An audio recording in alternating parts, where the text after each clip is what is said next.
વધુ એકવાર ગુજરાતના શિક્ષણ જગતને લાંછન લગાવી અને શિક્ષણ જગતની શરમજનક ઘટના પ્રાંતિજના વડવાસા ખાતે આવેલા નવજીવન ઉત્તર બુનિયાદી વિદ્યાલયના આચાર્ય દ્વારા શાળામાં શિક્ષણ સહાયક તરીકે ફરજ બજાવતી શિક્ષિકાને છેલ્લા 3 વર્ષથી જાતીય સતામણી તથા માનસિક ત્રાસ આપતા હોવાનો આરોપ છે। શિક્ષિકા દ્વારા શિક્ષાત્મક કાર્યવાહી કરવા ન્યાય આપવા માટે તેમજ જિલ્લા શિક્ષણ અધિકારી ટ્રસ્ટી મંડળ ગ્રામજનો તથા પ્રાંતિજ પોલીસ સ્ટેશનમાં અરજી કરવામાં આવી છે। શાળાના આચાર્ય દ્વારા સ્ત્રી કર્મચારી હોય આ વાતનો ફાયદો ઉઠાવીને અવારનવાર કુરુદ્રષ્ટિ ઓફિસની અંદર બેસાડીને રાખતા હાથ ચાલાકી કરતા હતા તેમજ વિવિધ માગણીઓ કરતા હતા।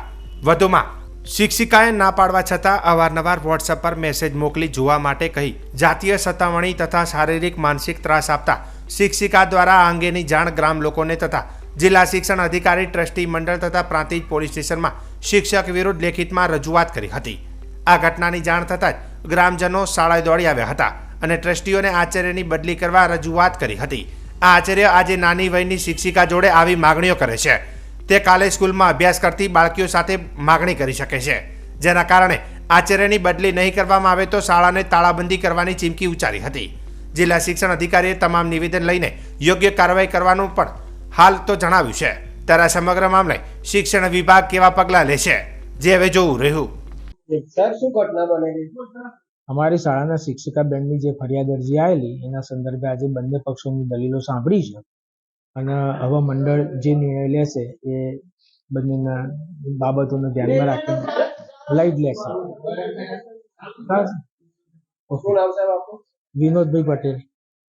તમે શું કહેશો જે પ્રાંતિજ તાલુકાનું વડવાસા ગામ છે ત્યાં સ્કૂલમાં શિક્ષકો આક્ષેપો લાગ્યા છે, ગ્રામજનો પણ ફરિયાદ કરી છે, શું કાર્યવાહી કરવામાં? મારા પાસે જો કે ગ્રામજનોની ફરિયાદ નથી આવી, પરંતુ જે શિક્ષિકા બહેન છે એમણે ફરિયાદ કરી હતી એમના આચાર્યની વિરુદ્ધ, જે અન્વયે અમે તપાસ પણ સોંપી હતી। તપાસ અહેવાલ આવ્યા બાદ આચાર્યની રૂબરૂ સુનાવણી કરી હતી, એના સંચાલકની રૂબરૂ સુનાવણી કરી હતી અને જેમણે આક્ષેપ કર્યો હતો એવા બેનની પણ રૂબરૂ સુનાવણી કરી હતી। એ સુનાવણી કર્યા બાદ સંચાલક મંડળને એક કર્મચારી સામે સત્વરે સખત પગલાં લેવા માટે લખી આપેલ છે અને જો મંડળ પગલાં નહીં લે તો મંડળની સામે નિયમ અનુસારની કાર્યવાહી કરવામાં આવશે। કયા પ્રકારના પગલાં જે લેવામાં આવશે, શું કાર્યવાહી કરવામાં આવશે?